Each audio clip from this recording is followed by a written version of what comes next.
السلام علیکم ورحمۃ اللہ وبرکاتہ شیخ صاحب، سعودی میں اور یو اے ای میں جو لوگ چاند کی اسٹڈی وغیرہ کرتے ہیں تو انہوں نے پہلے سے بتا رکھا ہے کہ مطلب چاند جو ہے وہ 30 کا ہوگا، تو کیا؟ السلام علیکم ورحمۃ اللہ۔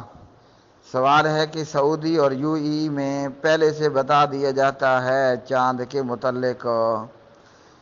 یو اے ای ہو، سعودی ہو، پاکستان ہو یا دنیا کے مختلف جگہوں پر دیگر سیاستدان یا سائنس سے تعاون لینا، وہ ایک اپنا علیحدہ اس کا معاملہ ہے۔ ہم سب سے پہلے یہ بات یاد رکھیں کہ ہم مسلمان ہیں اور ہمارا دین اسلام ہے۔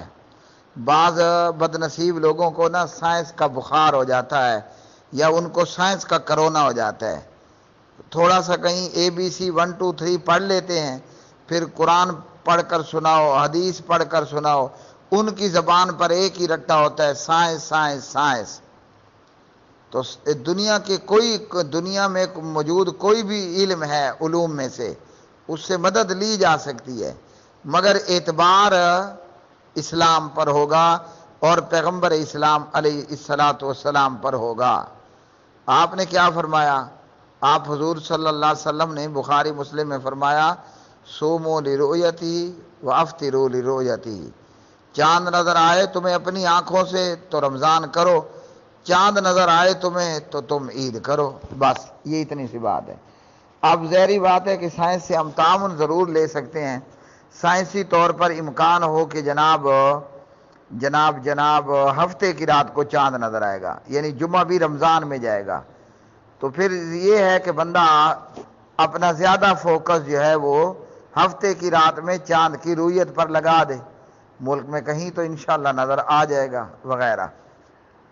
اور پھر اس کے بعد بھی اللہ نے ہمیں ایسا نبی دیا، بدبخت تو وہ لوگ ہیں کہ جو پیغمبر علیہ السلام کی تعلیمات کو پڑھتے نہیں ہیں۔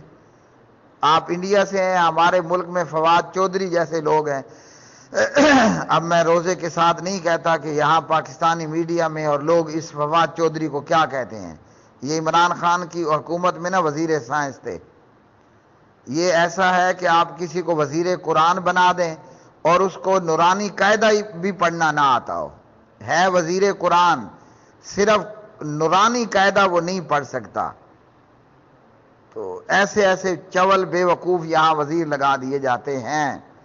تو بہرحال مطلب یہ ہے، اچھا اللہ نے، میں کیا کہہ رہا تھا، اللہ نے ہمیں ایسا بے نظیر پیغمبر عطا فرمایا، اللہ کی قسم کہ آدم نبی اللہ سے ہوتے ہوئے، نور رسول اللہ سے ہوتے ہوئے، ہاں جی، ابراہیم خلیل اللہ سے ہوتے ہوئے، موسیٰ کلیم اللہ سے ہوتے ہوئے، اور عیسیٰ روح اللہ سے ہوتے ہوئے، محمد الرسول اللہ صلی اللہ علیہ وسلم سے پہلے تک اللہ نے نہ کوئی ایسا انسان پیدا کیا، نہ ایسا بے نظیر نبی اور رسول پیدا کیا۔ لیکن بدقسمت ہیں وہ لوگ کہ انہوں نے نبی پاک علیہ السلام کی تعلیمات کو پڑھا ہی کوئی نہیں ہے۔ اب اگر ہمیں اپنی آنکھوں سے چاند نظر نہیں آتا تو پھر کیا کریں گے؟ پھر کیا ہم یہ دیکھیں گے کہ سائنس نے بتایا کہ چاند آج پیدا ہوگا تو پرسوں پیدا ہوگا؟ بھاڑ میں جائے یہ سائنس بھی اور سائنسدان بھی۔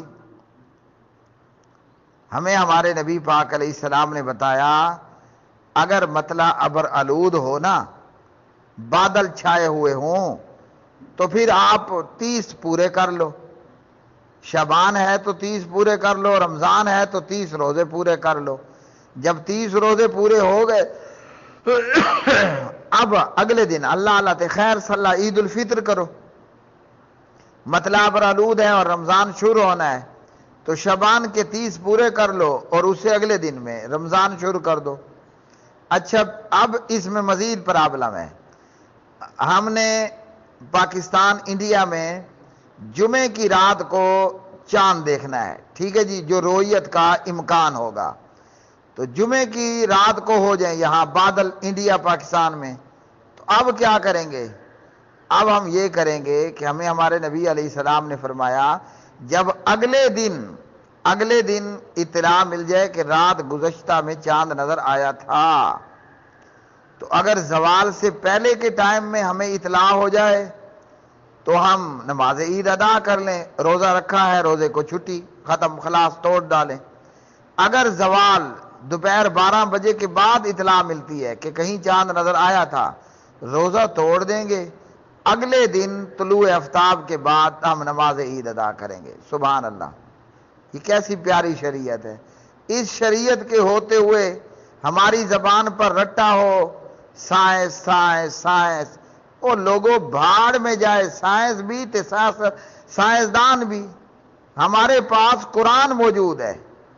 اللہ نے کوئی ایسا نبی رسول نہیں بھیجا کہ جس کی وفات اور ممات کے بعد صدیوں اس کی تعلیمات موجود ہوں، اور ہوں بھی فریش، بالکل تازہ دم اور بغیر کسی ملاوٹ کے۔ کوئی نبی اور رسول اللہ نے اگر بھیجا ہے، وہ محترم عبداللہ صاحب، حضرت عبداللہ صاحب کے فرزند اور ہماری ماں حضرت بی بی آمنہ صاحبہ، ان کے لخت جگر کو، ان کی اکلوتی اولاد تھی جن کا نام نامی اسم گرامی محمد تھا۔ پڑھو صلی اللہ علیہ وسلم۔ تو پیارے نبی علیہ السلام ہمارے پاس بنفس نفیس موجود ہیں، اور نبی پاک علیہ السلام کا موجود ہونا یہ صرف اہل حدیثوں کو حاصل نہیں ہے، بریلوی ہے، دیوبندی ہے، شیعہ ہے، اہل حدیث ہے، حنفی، شافی، مالکی، حنبلی، جعفری، سب کے پاس اللہ کے رسول موجود ہیں۔ یہ ایسے پیارے نبی ہیں کہ ہر کلمہ، بلکہ کافروں کے پاس بھی موجود ہیں۔ تو جب ہمارے پاس قرآن موجود ہے، ہمارے نبی ہمارے گھروں میں ہمارے ساتھ موجود ہیں، اب آپ پوچھو گے کہ کیسے موجود ہیں؟ کیا ہمارے علاقوں میں بخاری نہیں ملتی؟ ہماری مرضی ہے ہم گھر لے کر آئیں نہ آئیں، ہمارے نبی مکتب خانوں میں موجود ہیں، کتب خانوں میں موجود ہیں۔ تو مسلم ہے، ابو داود ہے۔ یہ اصل بخاری صرف 2 گتوں کے درمیان کاغذوں کا نام نہیں ہے، یہ مسلم صرف 2 گتوں کے درمیان لکھے ہوئے کاغذوں کا نام نہیں ہے۔ اللہ کی قسم کھا کر کے کہتا ہوں، بخاری مسلم کے 2 گتوں کے درمیان محمد رسول اللہ موجود ہیں۔ پڑھو جلدی جلدی صلی اللہ علیہ وسلم۔ تو اللہ کے پاک نبی علیہ السلام کے دور میں پتہ کیا ہوا؟ اور میں یہ کہاں سے بتا رہا ہوں؟ یہ بخاری مسلم کے 2 گتوں کے درمیان میں رسول اللہ بتا رہے ہیں صلی اللہ علیہ وسلم۔ ایک دن ایسا ہوا کہ رات میں مطلع ابر آلود تھا، یہ دور نبوی کی بات کر رہا ہوں صلی اللہ علیہ وسلم۔ مطلع تھا ابر آلود، اہل مدینہ کو چاند نظر نہیں آیا، کہیں دور سے باہر سے مسافر آ رہے تھے، انہیں چاند نظر آیا تھا۔ مدینے سے باہر کہیں دور سے 2 مسافر بندے آ رہے تھے، اب کھوتے پر آ رہے تھے، گھوڑے پر آ رہے تھے، اونٹ پر آ رہے تھے، ہاتھی پر آ رہے تھے، اللہ بہتر جانے۔ وہ اگلے دن مدینہ پہنچ گئے، اور انہوں نے کہا کہ ہم فلاں جگہ پر تھے اور ہم نے چاند دیکھا۔ ان 2 بندوں نے گواہی دے دی، اللہ کے رسول اور صحابہ نے روزہ توڑ ڈالے، کیونکہ عید ہو گئی تھی، اور اگلے دن پھر نماز عید ادا کی گئی۔ اب بتائیے، اس کے ہوتے ہوئے ہماری زبان پر رٹا ہو سائنس سائنس سائنس، تو یہ بات کوئی جچتی تو نہیں ہے نا۔ کافر سائنس کے رٹے لگائے، نہ اس کے پاس قرآن ہے، نہ اس کے پاس محمد رسول اللہ ہے صلی اللہ علیہ وسلم۔ ہمارے پاس تو سب کچھ موجود ہے نا۔ تو کل ملا کر خلاصہ کیا ہے؟ اب یہ کوئی بے وقوف یہ فتویٰ نہ لگائے کہ مولوی صاحب سائنس نہیں مانتا۔ ہاں، اگر میں سائنس نہیں بھی مانتا تو میں کافر نہیں ہوں گا۔ سائنس ایک دنیاوی علم ہے، ہم اس سے مدد ضرور لے سکتے ہیں، لیکن ہمارا کلیتاً اعتبار سائنس پر نہیں ہوگا۔ اور المملکہ العربیہ کے اندر انہوں نے سائنس کو اپنا پیو نہیں بنا رکھا، جیسے ہم نے اپنا پیو بنا رکھا ہے، اور پھر وہ پیو بھی ایسا بیکار ہوتا ہے، یعنی ابا، کہ جس کو ہم وزیر سائنس بناتے ہیں اس کو سائنس کی الف بے تک کا علم نہیں ہوتا۔ تو وہ جو اسلامی اور شرعی اصول ہے نا، ان کے مطابق وہ چاند کی رویت کا معاملہ کرتے ہیں۔ ہاں، سائنس ایک علم ہے تو اس سے بندہ فائدہ ضرور حاصل کر سکتا ہے، فائدہ اٹھا سکتا ہے، اس میں کوئی حرج نہیں ہے۔